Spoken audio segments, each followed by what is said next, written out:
Hello बच्चों, good morning to all of you and welcome back again to the India's #1 academy in NDA coaching, that is Defense Services Academy, Shahpur, Bhandara. So in the previous video lecture we discussed about what is exactly work. आपने class 9th में सिर्फ work यानी force into displacement यानी force और displacement का magnitude का multiplication किया तो वर्क मिलता, ये आपको पता था। मगर क्लास 11th में हम इन क्वांटिटीज को, ये दोनों ही क्वांटिटीज कौन सी है, फोर्स और डिस्प्लेसमेंट, वेक्टर और वेक्टर क्वांटिटी का मल्टीप्लिकेशन दो तरीके से होता है, that is scalar product, vector product. ये बातें अभी आपको क्लियर हो गई। तो यहाँ पर हमें फोर्स यानी वर्क डन यानी क्या बोलना था, actually work done is nothing but the ऐसा फोर्स जो डिस्प्लेसमेंट के डायरेक्शन में काम कर रहा है into magnitude of the displacement. तो हमने कल डिफाइन किए थे इसको, हर एक चीज को विथ एग्जांपल आपको समझा दिया था। और फाइनली हमने क्या बोले थे, work done is nothing but the force component, मतलब फोर्स का ऐसा पार्ट जो डिस्प्लेसमेंट के डायरेक्शन में लगता होगा into magnitude of the displacement. So इसके वजह से कब हमारा वर्क डन पॉजिटिव होगा, कब निगेटिव होगा, कब जीरो होगा, ये सब चीजें अभी आज आपको क्लियर होने वाली। तो आज हम वर्क डन को हमारे डेली लाइफ के बहुत सारे एग्जाम्पल के साथ पूरा डिटेल में आपका कॉन्सेप्ट क्लियर होने वाला है। तो ठीक है, कॉपी और पेन लेकर रेडी हो जाइए और एक कॉन्सेप्ट को जो मैं बताते जाता हूं उसको आपको प्रॉपरली नोट डाउन करना है। सो अब हमने वर्क डन क्या होता है ये तो पढ़ चुके थे, बट कब वर्क डन नहीं होता है, कब वर्क डन जीरो है ऐसा कहेंगे। साइंटिफिकली फिजिक्स में हमें क्या पढ़े हैं कि वर्क डन तभी होगा जब किसी ऑब्जेक्ट के ऊपर फोर्स लगेगा और उस फोर्स की वजह से अगर उसका डिस्प्लेसमेंट होता है तब और तब ही सिर्फ वर्क डन होगा। नहीं तो हमें और भी कुछ ऐसे वर्क्स है जहां पर हम एनर्जी तो यूज कर रहे मगर डिस्प्लेसमेंट नहीं होगा, तो ऐसे केसेस में हमारा फिजिक्स उसे वर्क नहीं कहलाता है। सो कब कहेंगे हमारा वर्क जीरो है, तो इसको कुछ एग्जाम्पल से समझते हैं। सो क्या बोल रहा है, for work to be done both force और कंपोनेंट ऑफ फोर्स, मतलब यहाँ पे एनिमेशन की वजह से प्रॉपर नहीं आ रहा, this is the component. Okay, so for work to be done both force और component of force and displacement must be present, है ना। तो जब भी हमें किसी भी पर्टिकुलर चीज में वर्क डन करना है तो फोर्स या फोर्स का कंपोनेंट, हमने कल पढ़ चुके हैं कि अगर फोर्स डिस्प्लेसमेंट के सेम डायरेक्शन में तो हम पूरी कंप्लीट फोर्स की बात करेंगे, बट कई केसेस में क्या होता है, फोर्स और डिस्प्लेसमेंट सर्टेन एंगल क्रिएट होता है और उस वजह से कंप्लीट फोर्स डिस्प्लेसमेंट के डायरेक्शन में नहीं होता है। तो उस वक्त हम किसकी बात करेंगे, कंपोनेंट ऑफ फोर्स, ऐसा component of force which is along the direction of displacement. So जब भी हमें वर्क डन करना है तो फोर्स या उसका component and displacement must be present at that time. Again, if a force applied on a body does not produce displacement in the body, scientifically work is not done, है ना। वही चीज मैंने अभी समझाया था आपको कि हम कुछ ऐसे भी काम करते हैं जहां पे डिस्प्लेसमेंट नहीं होता, तो फिजिक्स में हम उनको वर्क नहीं कहेंगे। वर्क तभी होगा जब फोर्स लगाने के बाद डिस्प्लेसमेंट होना चाहिए। अगर डिस्प्लेसमेंट नहीं होता है तो हम बोल नहीं सकते कि वहां पे वर्क हो रहा है। तो चलिए इसको कुछ एग्जांपल से समझते हैं हमारे डेली लाइफ के। सो हमारा फर्स्ट जो एग्जांपल है, यहाँ पे एक पर्सन है which is holding a book. तो कोई पर्सन ने एक पर्टिकुलर बुक होल्ड किया, अब उस बुक का जो वेट है, वेट मतलब एक one of the type of force है। इसके बाद अभी आपको याद रखना है हमारे बॉडी का वेट, किसी पर्टिकुलर ऑब्जेक्ट का वेट, वो ग्रेविटेशनल फोर्स की वजह से कैसा एक्ट करता है, वर्टिकली डाउनवर्ड। कोई भी ऑब्जेक्ट को आप रिलीज करोगे नीचे आएगा। तो ये इस बुक का जो पर्टिकुलर वेट है मतलब एक फोर्स है जो इसके हैंड्स के ऊपर वर्क कर, मतलब हैंड्स के ऊपर काम कर रहा है, एक्ट हो रहा है। बट उस फोर्स की वजह से इस टेक्स्ट बुक का, इस बुक का कोई डिस्प्लेसमेंट नहीं हो रहा है। तो कोई पर्सन कोई ऑब्जेक्ट को जस्ट होल्ड करके है तो there is no work done. So क्या बोला है बच्चों, पढ़िए, A man holding a book in his hand in a stationary position do not any work. मतलब जब कोई पर्सन यहाँ पे पर्टिकुलर ऑब्जेक्ट या किताब पकड़ का है बट वो कोई भी वर्क नहीं कर रहा है, since weight of the book acting on him does not produce any displacement. वही कहा मैंने, अगर ये बुक डिस्प्लेसमेंट करती तो हम कहते कि वहां पे वर्क डन हो रहा है, but there is no displacement of that book, so there will be no work done. Let's take one more example. जैसे यहाँ पे दिख रहा है, जो हम कर सकते हैं कि कोई पर्सन है और कोई रिजिड वॉल है, रिजिड ऑब्जेक्ट है, दीवार के ऊपर फोर्स लगा रहा है, तो हमारे पास इतनी तो ताकत नहीं होती है कि हम किसी दीवार पर फोर्स लगा रहे, किसी वॉल के ऊपर फोर्स एक्सर्ट कर रहे हैं और वॉल डिस्प्लेस हो रही है. तो यहाँ पे वही दिखाने की कोशिश की हमने कि कोई पर्सन है जो एक रिजिड ऑब्जेक्ट के ऊपर फोर्स लगा रहा है, but it can not display that particular object. So again, if there is no displacement on applying the force, there will be no work done, है ना. so वही यहाँ पे दिखाने की कोशिश की हमने. so देखिए क्या बोला है, a man trying to push a rigid or stationary wall. कोई पर्सन है which is trying to push a rigid or stationary wall does not do work since the force applied by him does not move the wall, है ना. Force तो लग रहा है but displacement नहीं हो रहा है. तो ऐसे केस में हम कभी भी फिजिक्स में नहीं कहेंगे कि फोर्स मतलब उस फोर्स की वजह से कोई वर्क डन हो रहा है. हालांकि आप ताकत लगा रहे हो, फोर्स लगा रहे हो दीवार के ऊपर, आपकी एनर्जी तो खर्च होगी, तो एनर्जी खर्च हुई तो काम होना चाहिए, बट फिजिक्स में हम उसे वर्क नहीं कहेंगे क्योंकि वहां पर डिस्प्लेसमेंट जीरो है. Now let us discuss some points about work. तो हमने वर्क क्या होता है इसको तो डिटेल में पढ़े हैं. अब वर्क के बारे में जो जो चीजें पढ़े हैं उसको एक बार थोड़ा रिवाइज भी कर लेंगे.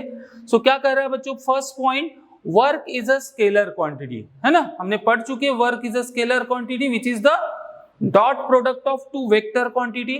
सो work is a scalar quantity. Work can be positive, zero और निगेटिव. ये तो हमने पिछले वीडियो लेक्चर में डिस्कस किए थे कि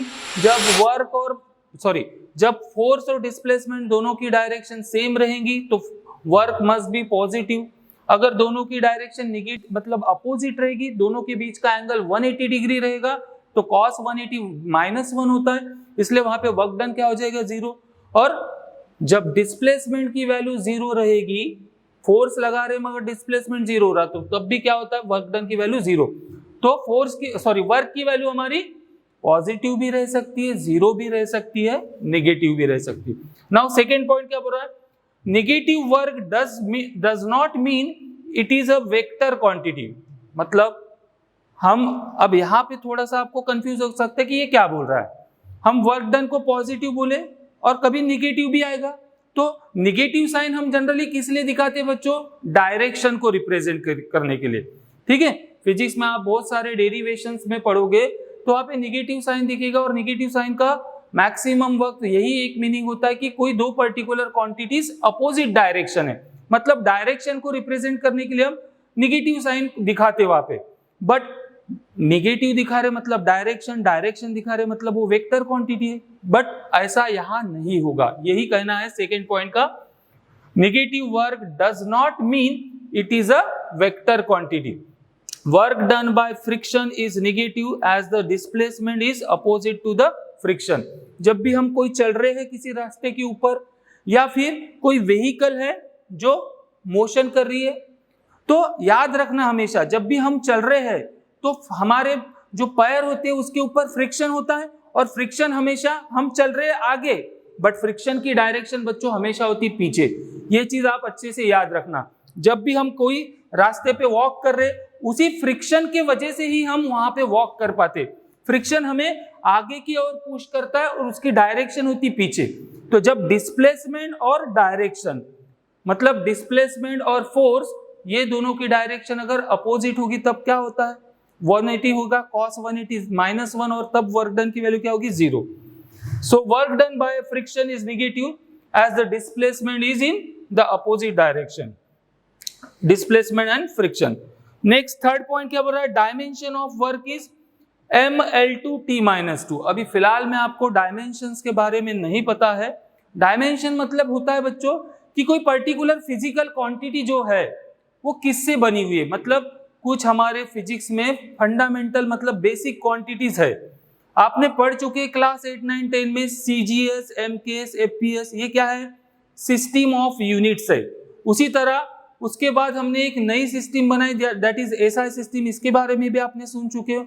तो उस SI सिस्टम में हमने 7 फिजिकल क्वांटिटीज को एज अ फंडामेंटल मतलब बेसिक क्वांटिटीज करके जगह दी है, और बाकी की बची हुई जितनी भी फिजिक्स में हम फिजिकल क्वांटिटीज पढ़ेंगे all are made from these 7 physical quantities.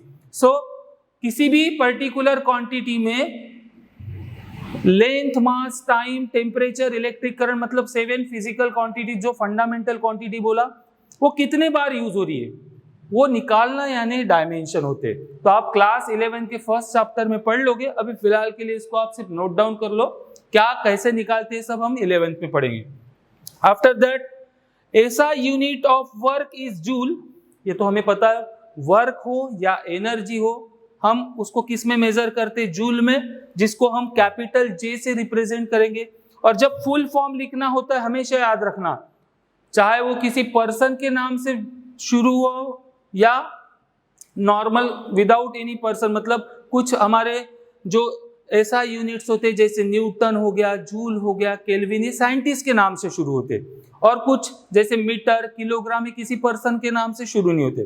तो चाहे वो पर्सन के नाम से शुरू हो या नहीं हो, दोनों ही केस में अगर फुल फॉर्म में हम यूनिट लिखते हैं तो उसको all the letter should be small, और किसी पर्सन के नाम से शुरू होता है वो तो कैपिटल लेटर में उसका सिंबल बनता है। जैसे हम एम्पियर को कैपिटल A लिखते, उसी तरह जूल को कैपिटल J, केल्विन है तो कैपिटल K, कूलम है तो कैपिटल C, और अदर जो यूनिट होते जो किसी पर्सन या साइंटिस्ट के नाम से शुरू नहीं होते उसको हम स्मॉल फॉर्म में स्मॉल लेटर्स में उसका सिंबल लिखते।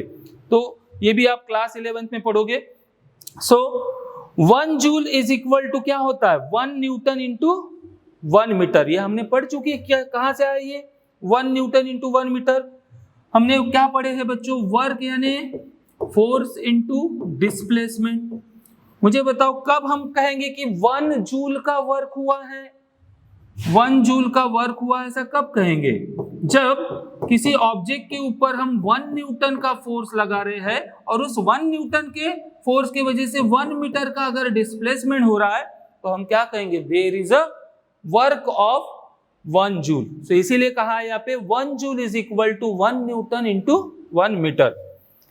सो joule is equivalent to newton metre. एक चीज याद रखना, हमको क्लास 11, 12 में जो NDA, JEE नीट करना है वहां पे हमें एक पर्टिकुलर यूनिट को दूसरे फॉर्म में कन्वर्ट करते आना चाहिए। तो इसके लिए हमें ये सब बेसिक रिलेशन पता होना चाहिए। तो जूल या न्यूटन मीटर भी बोलोगे तो सेम एक दूसरे के इक्विवेलेंट यूनिट्स होते हैं, ठीक है। Now move on to the next points.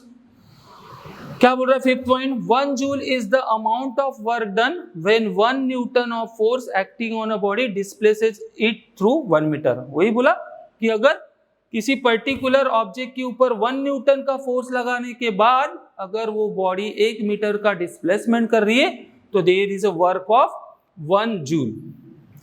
Then next point में क्या बोल रहा है? CGS unit of work is erg, है ना। ऐसा यूनिट की बात करें तो हम क्या बोलते हैं? जूल। बट CGS में हम वर्क को मेजर करते हैं अर्ग में, और जूल मतलब ऐसा यूनिट, अर्ग मतलब CGS यूनिट। इन दोनों में बच्चों कुछ कन्वर्शन फैक्टर है, तो ये कन्वर्शन फैक्टर आपको क्लास 11th में बहुत काम आने वाले। सो 1 अर्ग इज इक्वल टू होता है 10⁻⁻7 joule.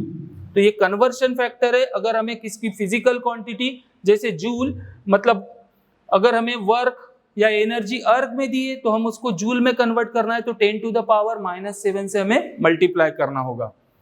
So again 1 joule is equal to 10⁻7 erg. जैसे हमने 1 अर्ग इज इक्वल टू 10⁻⁻7 जूल बोले, उसी तरह 1 जूल यानी क्या होगा? 10⁻+7 erg. Then another units of energy और वर्क, हम जैसे आगे आगे पढ़ते जाएंगे, क्लास 12 में जब हम मॉडर्न फिजिक्स पढ़ेंगे तो मॉडर्न फिजिक्स में बच्चों जो स्मॉलेस्ट वर्क होता है, स्मॉलेस्ट एनर्जी होती है, उसको मेजर करने के लिए हमारे पास और एक यूनिट है, दैट इज इलेक्ट्रॉन वोल्ट। ठीक है, this is the smallest unit of energy और वर्क। सो अगर हमें जूल को किस में कन्वर्ट करना है, इलेक्ट्रॉन वोल्ट में, या इलेक्ट्रॉन वोल्ट को अगर जूल में कन्वर्ट करना है तो उसका भी हमें कन्वर्शन फैक्टर पता होना जरूरी होता है। So 1 electron volt is equal to होता है 1.6 into 10 to the power -19 joule. समझ में आ रहा है? तो अगर हमें इलेक्ट्रॉन वोल्ट में क्वेश्चन में वैल्यू दी है, हमें न्यूमेरिकल सॉल्व करते वक्त उसको कन्वर्ट करना पड़ता है ऐसा यूनिट में, तो ये कन्वर्शन फैक्टर्स बच्चों आपको अच्छे से याद रखना है। ठीक है, so note down in your copy properly. Again another unit of work और एनर्जी, एनर्जी को हम हीट में, heat is one of the type of energy, so energy और वर्क डन दोनों इक्विवेलेंट है, तो हम उसको कैलोरीज में मेजर करते, तो कैलोरीज को जूल में कन्वर्ट करना है, this is another conversion factor. तो ये बहुत काम आने वाले बच्चों आपको क्लास 11-12 में, JEE नीट एनडीए में। सो ये चीजें आपको कन्वर्शन फैक्टर आपको अच्छे से याद रखना है। And the last one is another one unit, 1 kilowatt our. अब ये कहाँ का यूनिट है? हम जो हमारे घर में इलेक्ट्रिसिटी कंज्यूम करते, electrical energy, so electrical energy को बच्चों हम जूल में नहीं, जो कमर्शियल यूनिट होता है वो होता है हमारा kilowatt hour.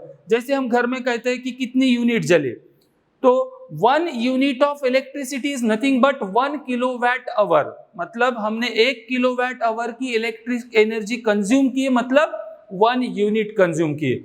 So 1 kilowatt hour is equal to होता है 3.6 into 10 to the power 6 joule. ठीक है, तो आज के वीडियो लेक्चर में ये जो चीजें मैं आपको बता रहा हूँ बच्चों, ये बहुत ही इंपॉर्टेंट चीजें हैं जो आपको बार बार एंट्रेंस एग्जाम में काम आने वाली है। So note down this all in your copy properly. Okay, now move on to the next, और कुछ एग्जाम्पल से हम इस वर्क को समझेंगे। Now move on to the next. अब जैसे हमने अभी थोड़ी देर पहले पॉइंट्स में डिस्कस किए कि वर्क कब पॉजिटिव, जीरो और नेगेटिव होता है, और ऑलरेडी हमने स्टार्टिंग में फर्स्ट दिन भी इसको डिस्कस किए थे। So positive, zero and negative work done. So work done is positive if the force और component of force act on a body in a direction of its motion. बताया था मैंने, डिस्प्लेसमेंट और फोर्स की direction अगर same होंगी तो क्या होगा, हमारा जो वर्क डन होगा वो पॉजिटिव होगा। मतलब थीटा की वैल्यू कहां से कहां होना चाहिए, 0 से 90 के बीच में, ग्रेटर देन 0, ग्रेटर देन और equal to 0 but less than 90 degree. जैसे यहां पर हमारे साथ में एग्जांपल दिया है ना, ये देखिए, फोर्स और displacement along the same direction, in that case the work is positive. अगर सर्टेन एंगल भी क्रिएट होता है, जैसे यहाँ पर फोर्स इधर लग रहा है और डिस्प्लेसमेंट हमारा इधर हो रहा है, तो ऐसे केस में एंगल थीटा क्रिएट हो रहा है। तो ऐसे जब एंगल क्रिएट होता है तो हम क्या कहते हैं, उस फोर्स का कंपोनेंट जो along the direction of displacement होता है, जैसे F cos थीटा, है ना। तो इसीलिए कहा है कि फोर्स या उसका component along the direction of displacement होगा तो हमारा वर्क कैसा होगा, पॉजिटिव। इसलिए थीटा की वैल्यू कहा बोला है, ग्रेटर देन और इक्वल टू 0, इक्वल टू 0 रहेगा मतलब पैरेलल, और ग्रेटर देन और इक्वल टू मतलब लेस देन 90 होना चाहिए, क्योंकि 90 पर क्या हो जाएगा, cos 90 होता है 0, तब वर्क डन की वैल्यू हो जाएंगी हमारी 0। नाउ नेक्स्ट वही कहा है यहाँ पे, F is equal, work is equal to Fs cos theta, W is equal to Fs cos 90 degree, sorry 0 degree. 0 degree मतलब जब दोनों पैरेलल हो गया along the same direction. So ऐसे केस में वर्क डन यानी simply force into displacement, because cos theta that is cos 0 degree is equal to 1 हो गया।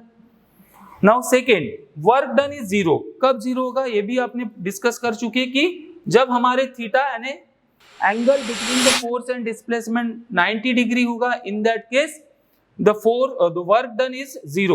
So work done is 0 if the force act on a body in the direction perpendicular to the motion, that is theta equal to 90 degree.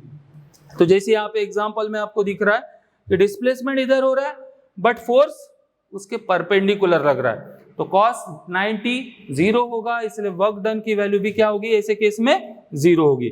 So work is equal to fs cos theta, cos 90 equal to 0, so work done is equal to 0। And कब हमारा work negative होगा बोला था, जब force और displacement दोनों एक दूसरे के अपोजिट डायरेक्शन में, मतलब थीटा की वैल्यू वहां पर ग्रेटर देन 90 और लेस देन और equal to 180 degree. So the work done is negative if the force acts on a body in the direction opposite to its motion। मतलब क्या होगा यहाँ पर, बॉडी का डिस्प्लेसमेंट इधर हो रहा है बट फोर्स जो हमारा फोर्स लग रहा है वो क्या है, वो होना चाहिए ग्रेटर देन 90 डिग्री, 90 डिग्री से बड़ा या फिर एग्जैक्टली अपोजिट। ऐसी अगर डायरेक्शन होगी फोर्स की डिस्प्लेसमेंट के साथ, तो ऐसे केस में हमारा जो वर्क डन होगा वो 0 वर्क डन कहलाएगा। सो देखिए यहाँ पे जैसे ये कोई बॉडी है जिसके ऊपर फोर्स तो पीछे लग रहा है, जैसे फ्रिक्शन फोर्स, जैसे हम चल रहे हैं व्हीकल चल रही का किसी पर्टिकुलर सरफेस के ऊपर फ्रिक्शन पीछे लगता है, पीछे की डायरेक्शन होती है और डिस्प्लेसमेंट आगे होता है, तो यहाँ पे 180 डिग्री क्रिएट होता है जिसकी वजह से वर्क डन की वैल्यू 0 हो जाएगी, because cos 180 degree, sorry work done की वैल्यू 0 नहीं होगी, यहाँ पे वर्क डन क्या हो जाएगा, निगेटिव होगा, बिकॉज cos 180 डिग्री होता है -1। सो वही यहाँ पे एक्सप्लेन किया है कि cos 180 degree equal to -1, so work done is equal to -fs। But फिर भी वर्क डन में माइनस साइन लग रहा है, इसलिए हम उसे वेक्टर नहीं कहना है। हमने डिस्कस कर चुके पॉइंट्स में क्यों नहीं कहना है। Now this is one of the example of our daily life। बोल सकते हैं कि हमारी अर्थ है और अर्थ के अराउंड हजारों सैटेलाइट्स क्या हो रहे, रिवॉल्व हो रहे सर्कुलर ऑर्बिट में। तो ऐसे केस में क्या वर्क डन हो रहा है क्या, यहाँ पर देखिए क्या बोला है, work done by gravitational force on a satellites is 0 because the force acts perpendicular to the direction of motion of satellite. अब ये कैसे हो रहा है, अर्थ कैसा फोर्स लगाती है किसी भी ऑब्जेक्ट के ऊपर, इस तरह से फोर्स लगेगा अलोंग द रेडियस टूवर्ड, ये ऑर्बिट में घूम रहा है हमारा सैटेलाइट। अर्थ क्या करती है, ग्रेविटेशनल फोर्स उसको डाउनवर्ड डायरेक्शन में अप्लाई कर रही, so this is the direction of the force. और हमारा जो सैटेलाइट है ऑब्जेक्ट है वो कैसे, इस फॉरवर्ड डायरेक्शन में घूम रहा है ना, तो this is the direction of displacement and this is the direction of force. So जब डिस्प्लेसमेंट और फोर्स 90 डिग्री होते, मतलब उन दोनों के बीच का एंगल परपेंडिकुलर होते हुए एक दूसरे को, सो ऐसे केस में वर्क डन की वैल्यू क्या हो रही है, 0। तो फोर्स तो लगा रही है हमारी earth but it will not do any work. Similarly जो सन है बच्चों, सन के अराउंड हमारी अर्थ कंटिन्यूअसली रिवॉल्व हो रही है but again there is no work done.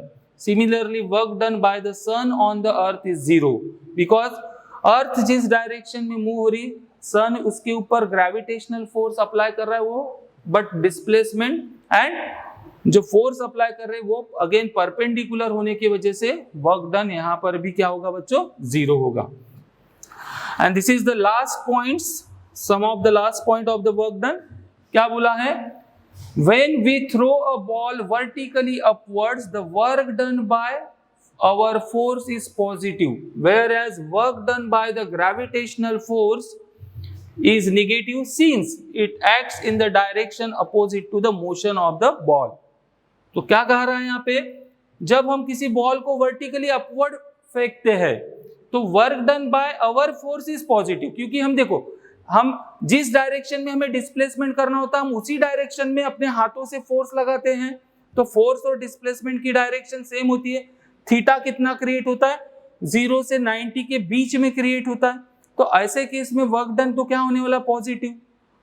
Where as work done by the gravitational force is negative बोलता है। तो जब भी बॉल हमारा अपवर्ड जा रहा है तो उसके ऊपर ग्रेविटेशनल फोर्स कैसा लग रहा है, डाउनवर्ड, मतलब दोनों के बीच में एंगल क्या है, ग्रेटर देन 90 और between 90 to 180 degree. So greater than 90 और लेस देन और इक्वल टू 180 डिग्री रहा तो ऐसे वक्त वर्क डन क्या होता है, निगेटिव। तो जब बॉल ऊपर फेंक रहे तो हमने लगाया हुआ फोर्स और उसकी डायरेक्शन ऑफ डिस्प्लेसमेंट सेम होने की वजह से work done positive, but gravitational force downward लग रहा है, इसलिए work done by the gravity is negative since its act in the direction opposite to the motion of ball. उसी तरह लास्ट पॉइंट हमारा, when a ball fall back, जब ball नीचे आ रहा है, पहले क्या जा रहा था ऊपर, अब नीचे आ रहा है, ग्रेविटेशनल फोर्स कहां लग रहा है, डाउनवर्ड डायरेक्शन में, डिस्प्लेसमेंट ऑफ बॉल कहां हो रहा है, डाउनवर्ड, दोनों की डायरेक्शन सेम है। अभी थोड़े देर पहले हमारा gravitational force negative work done कर रहा था क्योंकि वहां पर डायरेक्शन अपोजिट थी, बट जब बॉल नीचे आ रहा है, fall down, in that case displacement is also downward, force is also acting downward, so in this case work done is positive. So when the ball fall back, the work done by the gravitational force is positive since it acts along the direction of motion of the ball. So यहाँ पे हमारा work done का जो basic concept है वो पूरी तरह से कंप्लीट हो गया। हमने कई सारे एग्जाम्पल से वर्क डन को समझे, कब वो पॉजिटिव कहलाएगा, कब निगेटिव, कब जीरो होगा, कब हमने वर्क डन मतलब क्या होता है, that is the scalar product of force and displacement. ये नई चीज आपको सीखने को मिली, ठीक है। सो आने वाले नेक्स्ट वीडियो लेक्चर में बच्चों इसी तरह एनर्जी को डिटेल में बेसिक कॉन्सेप्ट के साथ ईच एंड एवरीथिंग को हम डिस्कस करेंगे। सो आज के वीडियो लेक्चर में बच्चों इतना ही, मिलते हैं नेक्स्ट वीडियो में। So keep watching videos regularly. Video में सब कुछ समझ में आ रहा होगा तो please like and share with your friends also. Thank you very much.